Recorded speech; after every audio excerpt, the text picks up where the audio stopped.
7 Viper sisters, also bound to me. So I have a history with snakes, which I think I touched upon briefly before. When I was little, we went to go visit friends of my mom's in Florida. We were living in New York, and their son had a boa constrictor. It was kept in a closet. I don't really know. I was too little. I just know what my mom told me. And I did have like a fear of it. Like I could remember the incident itself. I was put to go for a nap on a waterbed.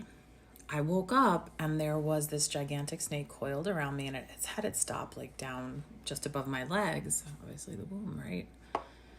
So when I tried to move, she kept getting tighter, but I didn't feel like she was trying to hurt me. Nonetheless, I was terrified of snakes from that point on. Like I would see a gardener snake and I would be paralyzed with fear. And yet I would go to all these different spiritual people and whatnot, and they're like, you have snake energy, you have snake medicine, snake is a powerful totem for you. And I was like, I'm terrified of snakes. Like it just was like, okay. And then at some point I realized I was a snake, astrologically, because I grew up with Chinese restaurants. It always says 1978's a horse, but I was born before the Lunar New Year. So I'm technically 1977. And that resonated, like what I read just really matches my personality and who I am and the gifts that I possess. So obviously, like I learned to embrace this snake. I tried to like make peace with snakes when I see them, like interact with them more.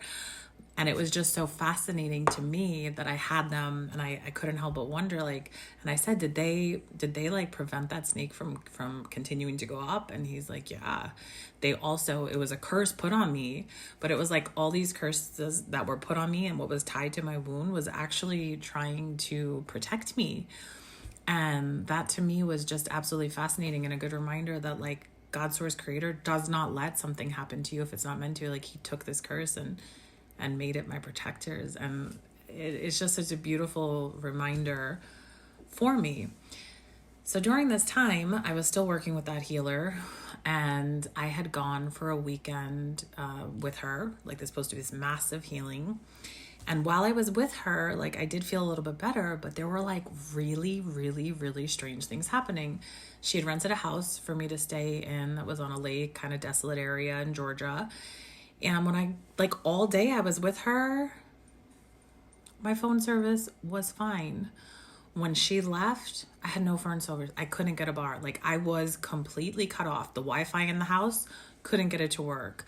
Then there was like this weird noises in the middle of the night. There was a room that I felt like there was something very bad that she kept telling me to go use that bathroom. And I just closed the door and I was like, I am not going in that space. It does not feel good.